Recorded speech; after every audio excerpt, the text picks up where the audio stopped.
नमस्कार प्रिय दोस्तों, स्वागत है आप सभी का हमारे चैनल कहानियों की दुनिया में। जैसा कि आप सभी को पता है, हम अपने चैनल पर मुंशी प्रेमचंद जी की कहानियों की प्रमुख श्रृंखलाएं चलाते हैं, जिसमें से हमारी आज 8वीं कहानी है, जिसका नाम है गुल्ली डंडा। तो चलिए प्रारंभ करते हैं अपनी कहानी को। हमारे अंग्रेजी दा दोस्त, मानो या ना मानो, मैं तो यही कहूँगा कि गुल्ली डंडा सब खेलों का राजा है। अब भी कभी लड़कों को गुल्ली डंडा खेलते देखता हूँ तो जी लोट-पोट हो जाता है कि इनके साथ जाकर खेलने लगूं। न लान की ज़रूरत, न कोट की, न नेट की, न थापी की। मज़े से किसी पेड़ की टहनी काट ली, गुल्ली बना ली और 2 आदमी भी आ गए तो खेल शुरू हो गया।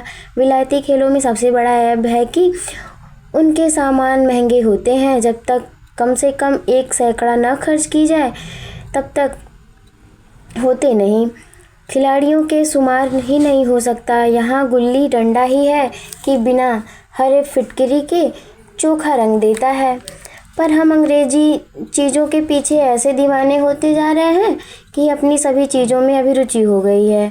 हमारे स्कूलों में हर एक लड़के से 3-4 रुपए सालाना केवल खेल की फीस ली जाती है। किसी को यह नहीं सोचता कि भारतीय खेल खिलाए जाए जो बिना दाम कौड़ी के खेले जाते हैं। अंग्रेजी खेल उनमें से एक है जिनके पास धन है। गरीब लड़कों के सिर क्यों व्यवसान मरते हो? ठीक है, गुल्ली से आँख फूट जाने का भय रहता है तो क्या क्रिकेट से सिर फूटने का नहीं, तिल्ली फट जाने, टांग टूटने का भय नहीं होता? अगर हमारे माथे पे गुल्ली का दाग आज तक बना हुआ है तो हमारे कई दोस्त ऐसे भी हैं जो थापी को बैसाखी से बदले बैठे हैं। खैर, यह अपनी अपनी अभिरुचि है। मुझे गुल्ली ही सब खेलों से अच्छी लगती है और बचपन की एक मीठी स्मृतियों में गुल्ली ही सबसे मीठी है। वह प्रातःकाल घर से निकल जाना, वह पेड़ पर चढ़कर टहनियाँ काटना और गुल्ली डंडे बनाना, वह उत्साह, वह लगन, वह खिलाड़ियों के जमघटे, वह पदना और पदाना, वह लड़ाई झगड़े, वह सरल स्वभाव जिससे छूत अछूत, अमीर गरीब का बिल्कुल भेद न रहता था, जिसमें अमीराना चोचले की प्रदर्शन की अभिमान की गुंजाइश ही नहीं थी। उसी वक्त भूलेगा जब घर वाले बिगड़ रहे हैं, पिताजी चौके पर बैठे वेग से रोटियां पर अपना क्रोध उतार रहे हैं, अम्मा केवल दौड़ तक है, लेकिन उनका विचारधारा में मेरा अंधकार में भविष्य टूटी हुई नौका की तरह डगमगा रहा है और मैं कहूँ कि पादने में मैं मस्त हूँ। न नहाने की सुधि है, न खाने की। गुल्ली है तो जरा सी, पर उसमें दुनिया भर की मिठाइयों की मिठास और तमाशों का आनंद भरा हुआ है। मेरे मनमोहनी में एक लड़का गया था कि मुझसे 2-3 साल बड़ा था, दुबला लंबा, बंदरों की तरह लंबी लंबी पतली पतली उंगलियां, बंदरों की तरह चपलता, वह झल्लाता। गुल्ली कैसी हो, पर इस तरह लपकता जैसे छिपकली कीड़ों पर लपकती है। मालूम नहीं उसके माँ बाप थे या नहीं, कहाँ रहता था, क्या खाता था, पर हमारे गुल्ली क्लब का चैंपियन किसकी तरफ वह आ जाए जिसकी जीत निश्चित। हम सब उससे दूर से आते देखते उसको दौड़कर स्वागत करते थे और उसे अपना गोइया बना देते थे। एक दिन हम और गया 2 ही खेल रहे थे। वह पदा रहा था, मैं पद रहा था, मगर कुछ विचित्र बात है कि पदाने में हम दिन भर मस्त रह सकते हैं, पदना 1 मिनट का भी अखरता नहीं। मैंने गला छुड़ाने के लिए सब चालों को चला जो ऐसे अवसर पर शास्त्र विहित न होने पर भी क्षम्य है, लेकिन गया अपना दाव लिए बगैर मेरा पिंड ना छोड़ता था। मैं घर की ओर भागा, अनुभय विनय और कोई असर न हुआ। गया ने मुझे दौड़कर पकड़ लिया और डंडा तान कर बोला, मेरा दाव देकर जा, पदाया तो बड़े बहादुर बन के, पादने की बेर भागता क्यों है? तुम दिन भर पदाओगे तो मैं दिन भर पादता रहूं? हाँ, तुम्हें दिन भर पादना पड़ेगा। न खाने जाऊँ ना पीने जाऊँ। हाँ, मेरा दाव दिए बिना कहीं नहीं जा सकते। मैं तुम्हारा गुलाम हूँ। हाँ, मेरे गुलाम हो। मैं घर जाता हूँ। देखूँ क्या कर लेते हो। कैसे घर जाओगे? कोई दिल लगी है? दाव दिया है, दाव लेंगे।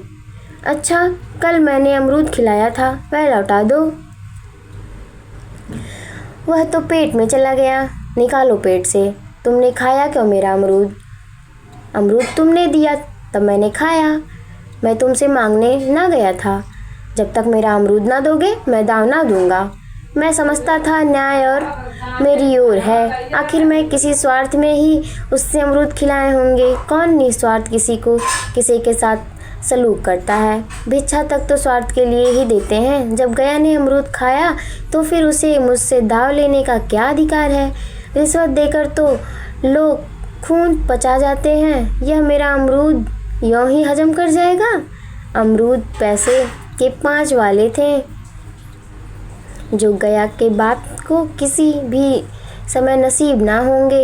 यह सरासर अन्याय था। गया ने मुझे अपनी ओर खींचते हुए कहा, मेरा दाव देकर जाओ। अमरूद समरूद मैं नहीं जानता। मुझे न्याय का बल था। वह अन्याय पर डटा हुआ था। मैं हाय छुड़ाकर भागना चाहता था। वह मुझे जाने ना देता। मैंने गाली दी उसने उससे कड़ी गाली दी और गाली ही नहीं 1-2 चाटा जमा दिया। मैंने उसे दांत काट लिया। उसने मेरी पीठ पर डंडा जमा दिया। मैं रोने लगा। गया मेरे इस अस्त्र का मुकाबला ना कर सका, भागा। मैंने तुरंत आंसू पोंछ डाले। डंडे की चोट भूल गया और हंसता हुआ घर जा पहुंचा। मैं थानेदार का लड़का एक नीच जात के लौंडे के हाथों पिट गया। यह मुझे उस समय भी अपमानजनक मालूम हुआ, लेकिन घर में किसी से शिकायत ना की। उन्हीं दिनों पिताजी का वहाँ से तबादला हो गया था। नई दुनिया देखने की खुशी में ऐसे फूला कि अपने हमजोलियों से बिछुड़ जाने का बिल्कुल दुख न था। पिताजी दुखी थे। यह बड़ी आमदनी की जगह थी। अम्मा भी दुखी थी। यहाँ सब चीज़ें सस्ती थीं और मोहल्ले की स्त्रियों में घराव सा हो गया था। लेकिन मैं मारे खुशी के फूला ना समाता था। लड़कों से जीट उड़ा रहा था। वहाँ ऐसे घर थोड़े होते हैं। ऐसे ऐसे ऊंचे ऊंचे घर हैं कि आसमान से बातें करते हैं। वहाँ के अंग्रेजी स्कूल में कोई मास्टर लड़कों को पीटे तो उसे जेहल हो जाता है। मेरे मित्रों की फैली हुई आंखें तो चकित मुद्रा बतला रही थी कि मैं उनकी निगाह में कितना ऊंचा उठ गया हूँ। बच्चों की मिथ्या को सत्य बना लेने की वह शक्ति है जिसमें हम जो सत्य की मिथ्या बना ले क्या समझेंगे। उन बेचारों को मुझसे कितनी स्पर्धा हो रही थी। मानो कह रहे थे कि तुम भगवान हो भाई, जाओ, हमें तो इसी उजड़ ग्राम में जीना है और मरना भी है। 20 साल गुजर गए। मैं इंजीनियरिंग पास की और उसी ज़िले का रौता करता हुआ उसी कस्बे में पहुंचा और डाक बंगले में ठहरा। उस स्थान को देखकर इतनी मधुर बाल स्मृतियां हृदय में जाग उठी कि मैंने छड़ी उठाई और कस्बों को सैर करने निकल गया।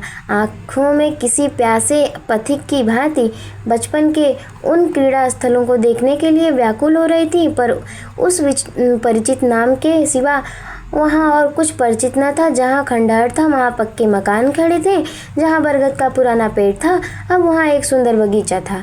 स्थान का काया पलट हो गया था। अगर उसके नाम और स्थिति का ज्ञान न होता तो मैं इसे पहचान भी न सकता। बचपन को संचित और अमर स्मृतियाँ बाहें खोले अपने उन पुराने मित्रों से गले मिलने की अधीर हो रही थी, मगर वह दुनिया बदल सी गई थी। ऐसा जी होता था कि उस धरती से लिपट जाऊं और रोऊं और कहूं, तुम मुझे भूल गई, मैं तो अब भी तुम्हारा वही रूप देखना चाहता हूँ। सहसा एक खुली हुई जगह मैंने 2-3 लड़कों को गुल्ली डंडा खेलते देखा। एक क्षण के लिए मैं अपने आप को बिल्कुल भूल गया कि मैं एक ऊंचा अफसर हूँ। साहबी ठाठ में रोब और अधिकार के आवरण में जाकर एक लड़के से पूछा, क्यों बेटे, यहाँ कोई गया नाम का आदमी रहता है? एक लड़के ने गुल्ली डंडा समेटकर सहमे हुए स्वर में कहा, कौन गया? गया चमाल? मैंने यूं ही कहा, हाँ हाँ वही, गया नाम का कोई आदमी है तो शायद वही हो। हाँ हाँ, तो जरा उसे बुला सकते हो? लड़का दौड़ा हुआ गया और एक क्षण में एक 5 हाथ के काले देव को साथ लिए आता दिखाई दिया। मैं दूर ही से पहचान गया उसकी और लपकना चाहता कि उसके गले में लिपट जाऊं, पर कुछ सोच कर रह गया। बोला, कहो गया, मुझे पहचानते हो? गया ने झुककर सलाम किया। हाँ मालिक, भला पहचानूंगा क्यों नहीं। आप मज़े में हैं? बहुत मज़े में। तुम अपनी कहो। डिप्टी साहब का साइया हूँ। मतई, मोहन, दुर्गा यह सब कहाँ हैं? कुछ खबर है? मतई तो मर गया, दुर्गा और मोहन दोनों डाकिए हो गए। आप? मैं तो जिले का इंजीनियर हूँ सरकार, तो पहले ही बड़े जहीन थे। अब कभी गुल्ली डंडा खेलते हो? गया ने मेरी ओर प्रश्न की आंखों से देखा। अब गुल्ली डंडा क्या खेलूंगा सरकार, अब तो पेट के धंधे से छुट्टी नहीं मिलती। आओ आज हम तुम खेलें। तुम पदाना, हम पा देंगे। तुम्हारा एक दांव हमारे ऊपर है, वह आज ले लो। गया बड़ी मुश्किल से राजी हुआ। वह ठहरा टके का मजदूर, मैं एक बड़ा अफसर। हमारा और उसका क्या जोड़ बेचारा झेप रहा था, लेकिन मुझे भी कुछ कम झेप न थी। इसलिए नहीं कि मैं गया के साथ खेलने जा रहा था, बल्कि इसलिए कि लोग इस खेल को अजूबा समझकर इसका तमाशा बना लेंगे और अच्छी खासी भीड़ लग जाएगी। उस भीड़ में वह आनंद कहाँ रहेगा। पर खेल बगैर तो रहा नहीं जाता। आखिर निश्चय हुआ कि दोनों जने बस्ती से दूर एकांत में जाकर खेलें। वहाँ कौन कोई देखने वाला बैठा होगा। मज़े से खेलेंगे और बचपन की उस मिठाई को खूब रस ले लेकर खाएंगे। मैं गया को लेकर डाक बंगले पर आया और मोटर में बैठकर दोनों मैदान की ओर चले गए। साथ में एक कुल्हाड़ी ले ली और मैं गंभीर भाव धारण किए हुए था, लेकिन गया इसे अभी तक मजाक ही समझ रहा था। फिर भी उसके मुख पर उत्सुकता या आनंद का कोई चिन्ह न था।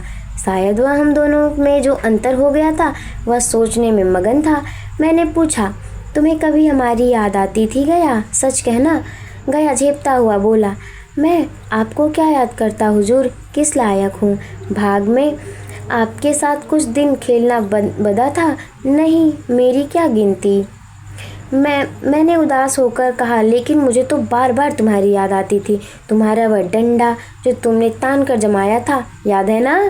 गया ने पछताते हुए कहा, हाँ वह लड़कपन था सरकार, उसकी याद ना दिलाइए।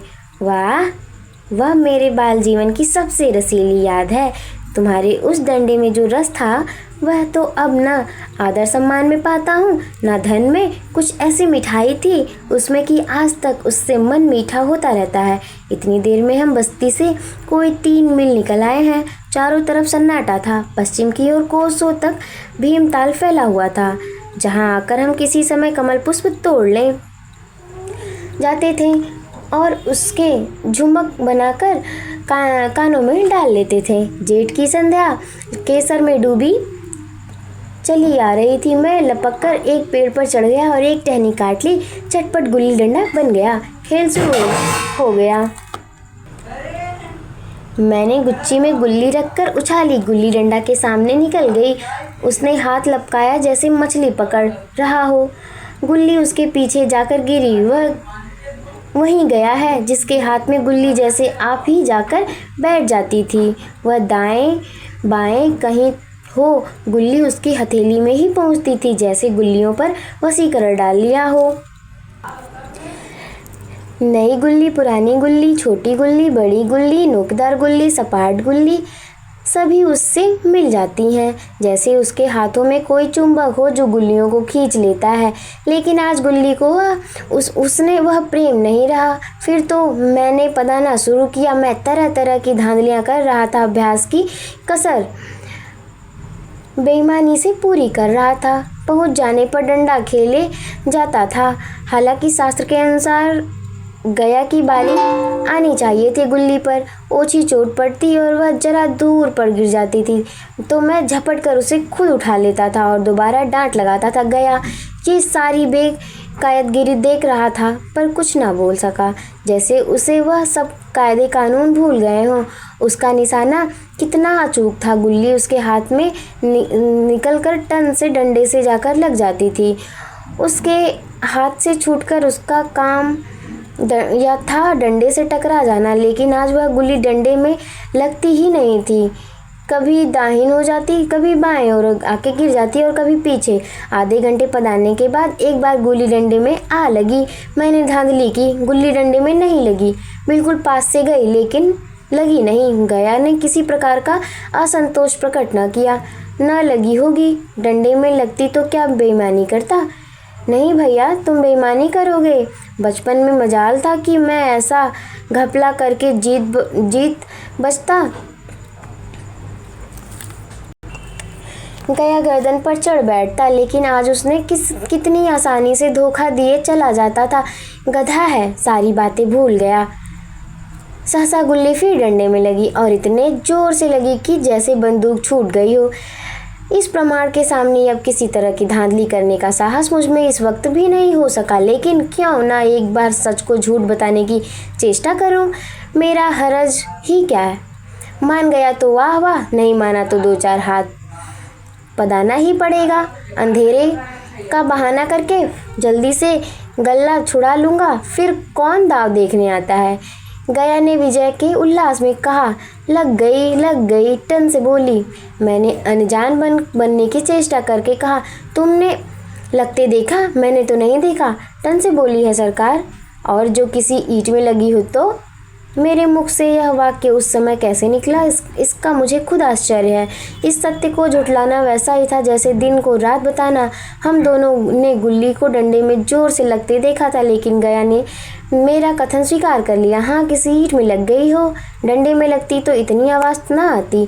मैंने फिर पदाना शुरू कर दिया, लेकिन इतनी प्रत्यक्ष धांधली करने के बाद गया की सरलता पर मुझे दया आने लगी। इसलिए जब तीसरी बार गुल्ली डंडे में आ लगी तो मैंने बड़ी उदारता से दाव देना तय किया। गया ने कहा, अब अंधेरा हो गया भैया, कल पर रखो। मैंने सोचा कल बहुत सा समय होगा, यह न जाने कितनी देर पदावे, इसलिए इसी वक्त मुआमला साफ कर लेना अच्छा होगा। नहीं, अभी बहुत उजाला है, तुम अपना दाव ले लो, गुल्ली सूझेगी नहीं। कुछ परवाह नहीं। गया ने पदाना शुरू किया, पर अब उसे बिल्कुल अभ्यास न था। उसने 2 बार डांट लगाने का इरादा किया, लेकिन दोनों ही बार पहुंच गया। 1 मिनट में कम से कम वह दाव पूरा कर चुका। बेचारा घंटा भर पदा, पर 1 मिनट में ही अपना दाव खो बैठा। मैंने अपने हृदय की विशालता का परिचय दिया। एक दाव और खेल लो, तुम तो पहले ही हाथ में पहुंच गए। नहीं भैया, अब अंधेरा हो गया है, तुम्हारा अभ्यास छूट गया है। खेलने का समय कहाँ मिलता है भैया। हम दोनों मोटर पर जा बैठे और चिराग जलते जलते पौड़ा पर पहुंच गए। गया चलते चलते बोला, कल यहाँ गुल्ली डंडा होगा, सभी पुराने खिलाड़ी खेलेंगे, तुम भी आओगे। जब तुम्हें फुर्सत होगी तभी खिलाड़ियों को बुलाऊं। मैंने शाम का समय दिया और दूसरे दिन मैच देखने गया। कोई 10 आदमियों की मंडली थी। कई मेरे लड़कपन के साथी निकले। अधिकांश युवक थे जिन्होंने मैं पहचान न सका। खेल शुरू हुआ। मैं मोटर पर बैठा बैठा तमाशा देखने लगा। आज गया का खेल, उसका वह नैपुण्य देखकर मैं चकित हो गया। डांट लगाता तो गुल्ली आसमान से बात करती। कल की सी वह झिझक पर हिचकिचाहट व बेदिली आज न थी। लड़कपन में जो बात थी आज उसने उसके प्रौढ़ता में प्राप्त कर ली थी। कहीं कल इसने मुझे इस तरह पदाया होता तो मैं ज़रूर रोने लगता। उसके डंडे की चोट खाकर गुल्ली 200 गज खबर लाती थी। पदाने वाले में एक युवक ने कुछ धांधली की। उसने अपने विचार में गुल्ली लोक ली थी। गया का कहना था कि गुल्ली जमीन में लगकर उछली थी। इस पर दोनों ने ताल ठोकने की नौबत आई। युवक दब गया तथा तमतमाया हुआ चेहरा देखकर वह डर गया। अगर वह दम न जाता तो ज़रूर मारपीट हो जाती। मैं खेल में न था, पर दूसरे के इस खेल में मुझे वही लड़कपन का आनंद पा रहा था जब हम सब कुछ भूलकर खेल में मस्त हो जाते थे। अब मुझे मालूम हुआ कि कल गया मेरे साथ खेलेगा नहीं, केवल खेलने का बहाना किया। उसने मुझे दया का पात्र समझा। मैंने धांधली की, बेईमानियाँ की, पर उसने जरा भी क्रोध न आया, इसलिए कि वह खेल न रहा था, मुझे खिला रहा था, मेरा मन रख रहा था। वह मुझे पदाकर मेरा कचूमर नहीं निकालना चाहता था। मैं अब अफसर हूँ, यह अफसरी मेरे और उसके बीच में दीवार बन गई है। मैं उसका लिहाजा पा सकता हूँ, अदब पा सकता हूँ, साहचर्य नहीं पा सकता। लड़कपन था तब मैंने उसका समकक्ष था, हमें कोई भेद न था। यह पद पात कर अब मैं केवल उसकी दया के योग्य हूँ। वह मुझे अपना जोड़ नहीं समझता, वह बड़ा हो गया है, मैं छोटा हो गया हूँ। तो दोस्तों, ये कहानी सुनकर सच में बचपन की तो याद आ ही गई, और ये अब तक की जितनी मैंने कहानियाँ पढ़ी उसमें से ये मुझे सबसे अच्छी लगी। आप लोग भी मुझे ज़रूर बताइएगा कि ये कहानी आप लोगों को कैसी लगी, कमेंट में ज़रूर बताइएगा। और अगली कहानी मैं कौन सी लेके आऊँ इसके बारे में मुझे कमेंट में ज़रूर बताइएगा। धन्यवाद।